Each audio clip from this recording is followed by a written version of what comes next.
हमारे साथ जुड़े हुए हैं, सचिव हैं इलेक्ट्रॉनिक्स एवं सूचना प्रौद्योगिकी मंत्रालय में, और डॉक्टर ऋषि मोहन भटनागर जुड़े हुए हैं, अध्यक्ष IIT फ्यूचर टेक पैनल। अपने दोनों ही मेहमानों का हम स्वागत करते हैं। सबसे पहले कृष्णन जी आपके पास आना चाहेंगे। एक बड़ा भविष्य जो है इस चिप का दिखाई देता है और भारत की उसमें भूमिका होगी बेहद महत्वपूर्ण, और अपनी चिप 2025 इस साल में ही भारत बना लेगा। किस तरह की तैयारियां हैं और क्या कुछ इस दिशा में अब तक किया गया है? जी, जहाँ तक भारत में चिप्स बनने की सवाल आती है, अभी जैसे बताया गया 10 कंपनियों को 10 प्रोजेक्ट्स को स्वीकृति दी गई है, और इन 10 प्रोजेक्ट्स में से 4 प्रोजेक्ट्स इस साल प्रोडक्शन शुरू कर देंगे, उत्पादन शुरू कर देंगे। इसके अलावा बाकी 6 प्रोजेक्ट्स अगले 1 या 2 साल में उनका प्रोडक्शन शुरू करेंगे। इसमें 2 प्रोजेक्ट्स जो हैं फैब्स कहलाती हैं, जिसमें कि वो चिप में जो एचिंग होता है और लिथोग्राफी होता है, जिसमें लिखा जाता है कि वो सर्किट क्या है, वो सर्किट उस पर प्रिंट की जाती है। आपने इंटीग्रेटेड सर्किट्स की बात की, तो एक में तो वो वेफर पे वो एचिंग करके वो फैब कहलाता है। उसके बाकी जो 8 प्रोजेक्ट जो हैं वो पैकेजिंग यूनिट्स हैं। इन वेफर्स को तोड़कर कट करके उनको पैकेजिंग काट के उनको पैकेजिंग किया जाता है, जो कि डिफरेंट एप्लीकेशंस में यूज़ होती है, जैसे गाड़ियों में, ऑटोमोबाइल्स में, कंज्यूमर इलेक्ट्रॉनिक्स, वॉशिंग मशीन हो या एयर कंडीशनर हो, वैसे उपयोग के लिए लिया जाता है। कंप्यूटर्स जो IT सिस्टम्स हैं उन सब में यूज़ किया जाता है, मोबाइल फ़ोन्स में यूज़ किया जाता है।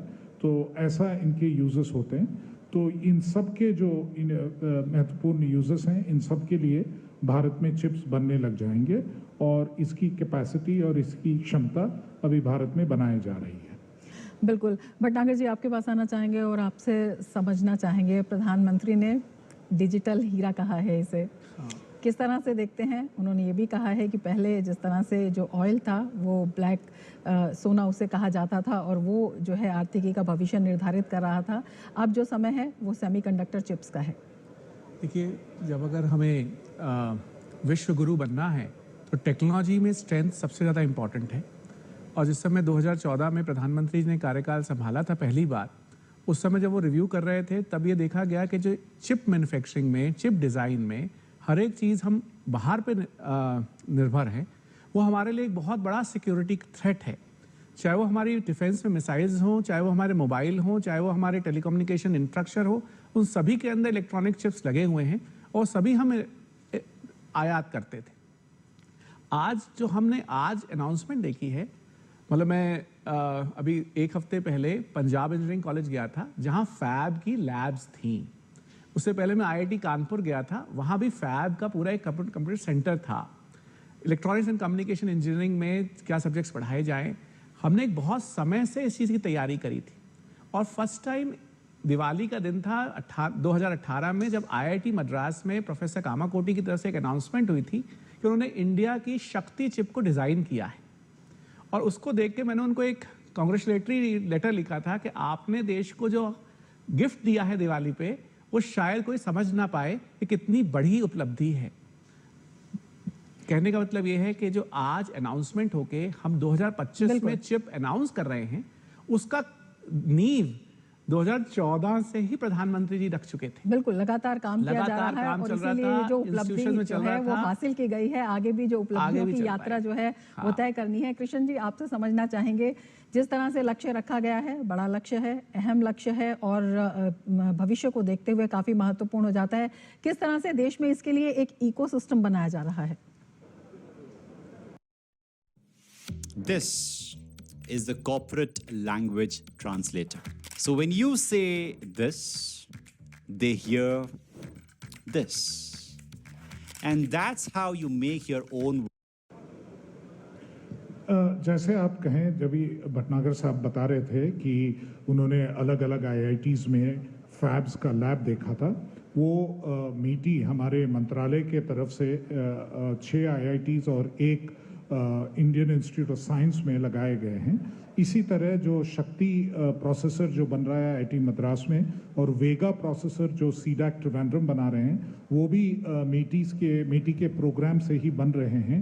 नए चिप्स तैयार करने का जो एफर्ट है, इसको बढ़ाते बढ़ाते हमें आगे चलना है।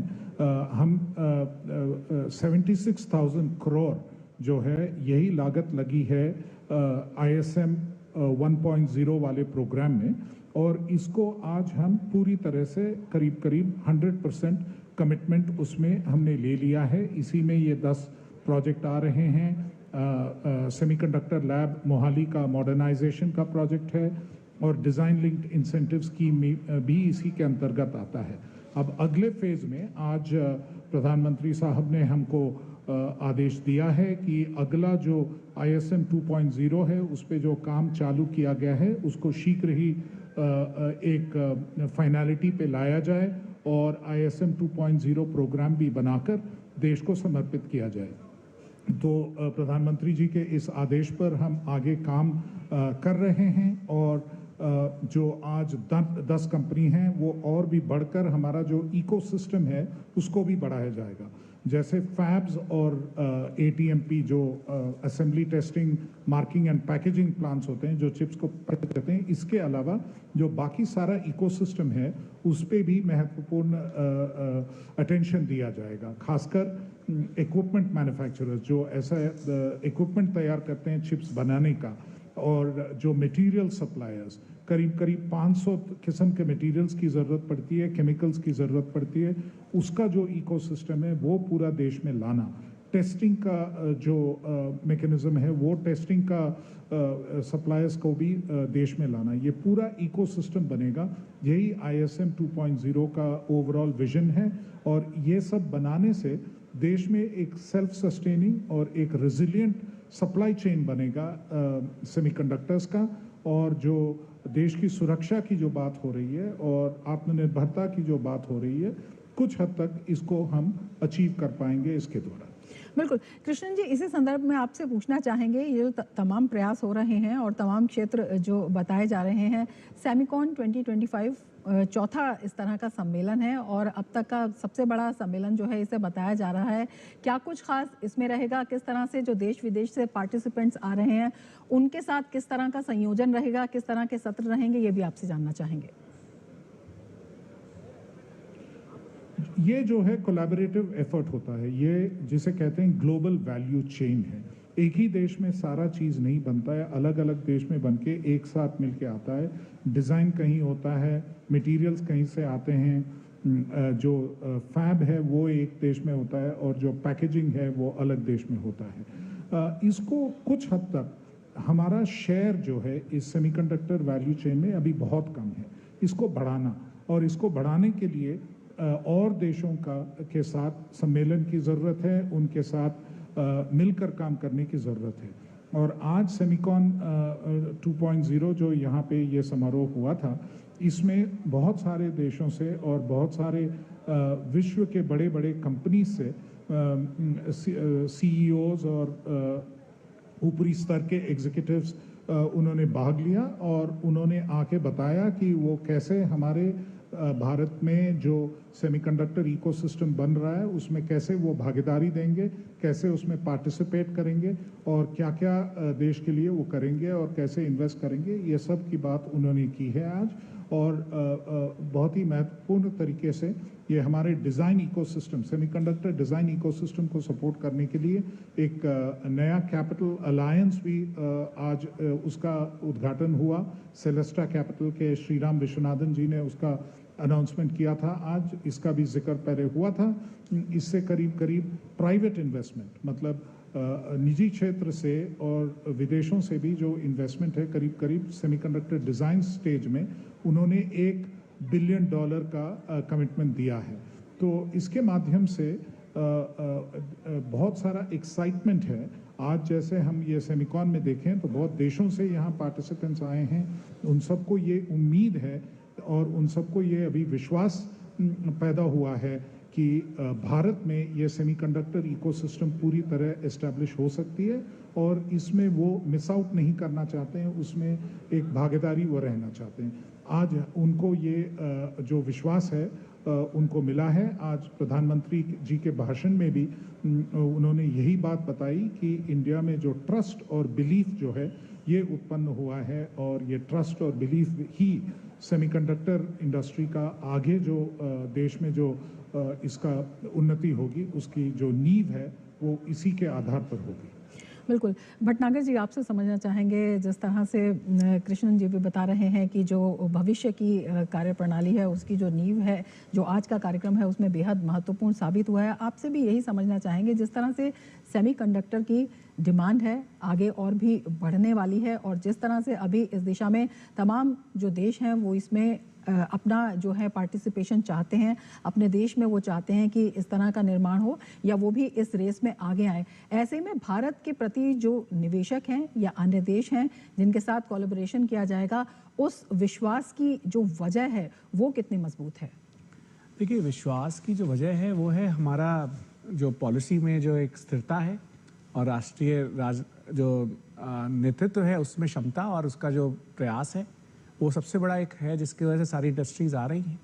टैलेंट हमारे यहाँ है ही और इंडस्ट्री को टैलेंट और पॉलिसी के अंदर जो सस्टेनेंस है वो चाहिए होती है, जो दोनों चीज़ें आज की तारीख में हैं। जो कृष्ण जी अभी बता रहे थे उसी को थोड़ा सिंपली बताने की कोशिश करता हूँ कि इंडस्ट्री में सबसे पहले देखिए पैकेजिंग और टेस्टिंग सबसे आसान काम होता था कि वेफर्स पे फैब्रिकेशन फैब करके कोई और बना रहा है, हम यहाँ पर सब पैकेज और टेस्टिंग कर रहे हैं। उसकी फैक्ट्रीज पहले लगी थी, फिर अब फैब की लगने लगी और अब डिज़ाइन लिंक्ड इंसेंटिव से हम डिज़ाइन करने लगेंगे। जब हम डिज़ाइन करने लगेंगे तो हम अपने तरीके की चिप्स खुद बनाएंगे। ये एक प्रोग्रेशन है और धीरे धीरे हमारी design and manufactured chips market में आने लगेंगी।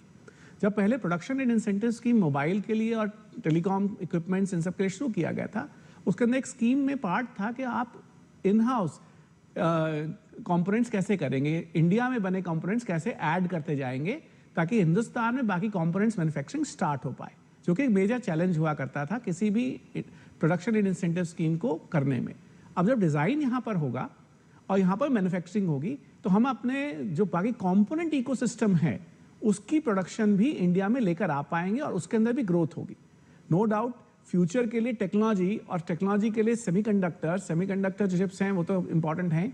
अगर हमें विश्व गुरु बनना है तो ये चीज़ ज़रूरी थी और जो सिक्योरिटी की रिक्वायरमेंट थी उसके लिए भी ये ज़रूरी था और ये दोनों चीज़ों पर सही प्रयास हो रहा है। इसके नौकरियां भी आएंगी, नई तरह की रिसर्च होगी और नए तरीके की जो इंडस्ट्री है उसको हिंदुस्तान में लगने का चांसेस होंगे। ये टोटली बहुत ही पॉजिटिव चीज़ें हो रही हैं इस समय, जो कि हम सबको सराहना करनी ही चाहिए। बिल्कुल, इसी पर चर्चा हम जारी रखेंगे, लेकिन वक्त थोड़ा समझना चाहेंगे जिस तरह से आप बता रहे थे कि इससे जो है बहुत सारे स्टार्टअप्स के लिए रास्ता खुल रहा है, बहुत सारे रोज़गार के लिए रास्ता खुल रहा है। सीधे सीधे ये प्रत्यक्ष और अप्रत्यक्ष रोज़गार जिस तरह से पैदा करेगा, आम लोगों की आमदनी भी बढ़ेगी, तो ये सीधे तौर पर जब हम बात करते हैं तकनीक की और उससे आम लोगों को होने वाले फ़ायदे की, तो देश के प्रत्येक नागरिक को कहीं ना कहीं प्रभावित करेगा। देखिए, जब फ्यूचर ऑफ जॉब्स के बारे में हम लोग सोचते थे तो फ्यूचर ऑफ जॉब्स आने वाली भविष्य की नौकरियां कैसे ही होंगी, तो उसके अंदर इलेक्ट्रॉनिक्स मैन्युफैक्चरिंग और इलेक्ट्रॉनिक्स मैन्युफैक्चरिंग के साथ साथ इलेक्ट्रॉनिक्स के चिप डिज़ाइनिंग, ये फ्यूचरिस्टिक जॉब्स हैं। अब कुछ दिन पहले ही प्रधानमंत्री जी ने लोकसभा सरकार ने ई स्पोर्ट्स को मंजूरी दी। ऐसे कई चीज़ें होती जा रही हैं। साइबर सिक्योरिटी, हर एक चीज़ में हम अपने लेवल पर डिज़ाइन करके नई तरह की चीज़ें बनाएं और हमारे देश के युवाओं को एक अपने देश के अंदर ही इन सब चीज़ों को बनाने के लिए फाइनेंशियल सपोर्ट भी मिल रही है और उसके साथ साथ इकोसिस्टम भी बन रहा है ताकि वो अपने डिज़ाइन को यहाँ मैन्युफैक्चर करा के चेक भी करा सके। वरना पहले कई बार देखिए, जितनी भी बड़ी ऑर्गेनाइजेशंस हैं जिन्होंने अपनी इलेक्ट्रॉनिक्स ये चिप मैन्युफैक्चरिंग करी, उनके डिज़ाइन हाउसेज या उनके कुछ और काम हिंदुस्तान में ही हुआ करते थे। तो ऐसा नहीं कि हमारे लोगों को इसकी नॉलेज नहीं थी, वह हम करते किसी और के लिए थे, रहते हिंदुस्तान में ही थे। और मैक्सिमम जो ऑर्गेनाइजेशन बाहर की भी हैं, उनके भी बड़े पदों पर काम करने वाले लोग हिंदुस्तान से ही पढ़ के गए हुए लोग होते थे। आज हम हिंदुस्तान में कर पाएंगे। हम आज की जनरेशन को इन सब चीज़ों के लिए फाइनेंशियल सपोर्ट भी दे रहे हैं, इकोसिस्टम सपोर्ट भी दे रहे हैं और कई एक ऐसी चीज़ें हैं जिसके बारे में मैं जानता हूं जो कि यहाँ पर शेयर करना ठीक नहीं, जिसमें डिज़ाइन करने के बाद हमें मैन्युफैक्चर करने के लिए उसे बाहर भेजना पड़ता था। कि अगर हमारी किसी ऑर्गेनाइजेशन ने किसी चीज़ को यहाँ हिंदुस्तान में डिज़ाइन कर लिया, तो क्योंकि यहाँ मैन्युफैक्चरिंग की कैपेबिलिटी नहीं थी, तो हमें बाहर भेजना पड़ता था कि आप इसे मैन्युफैक्चर करके हमारे लिए दीजिए। जिसका मतलब है आप अपना डिज़ाइन एक्सपोज कर रहे हैं, हिंदुस्तान से बाहर भेज रहे हैं, और फिर वो डिज़ाइन होकर आता था, मैन्युफैक्चर होकर आता था, फिर उसे टेस्ट किया जाता था और उसको फर्दर काम करते थे। आज ये सभी चीज़ें इकोसिस्टम यहाँ होने से जॉब्स, कैपेसिटी, नॉलेज, साथ ही साथ हर एक डिज़ाइनर को हिंदुस्तान में ही मैन्युफैक्चर करने से अपना आईपी क्रिएट होगा, अपने हम आगे बढ़ेंगे और हम एक लो कॉस्ट पे ये सब काम कर पाएंगे। तो आम आदमी को हर एक चीज़ में फ्यूचर में हिंदुस्तान में मैन्युफैक्चर्ड, हिंदुस्तान में डिज़ाइन जब भी चीज़ें मिलेंगी तो उसमें कॉस्ट में भी इम्पैक्ट आएगा, तो उसका एक रेवोल्यूशनरी, एक ट्रांसफॉर्मेटिव इम्पैक्ट होगा, जो कि इसका फ़ायदा सभी को मिलेगा। बिल्कुल, एक परिवर्तनकारी प्रभाव जिसका फ़ायदा सभी को मिल रहा है। और जिस तरह से प्रधानमंत्री ने कहा है कि अब होगा made in India, trusted in the world, अपने आप में बहुत महत्वपूर्ण है। बहुत शुक्रिया भटनागर जी हमारे साथ जुड़ने के लिए और इतनी महत्वपूर्ण जानकारी हमारे साथ साझा करने के लिए। इसके साथ ही चर्चा में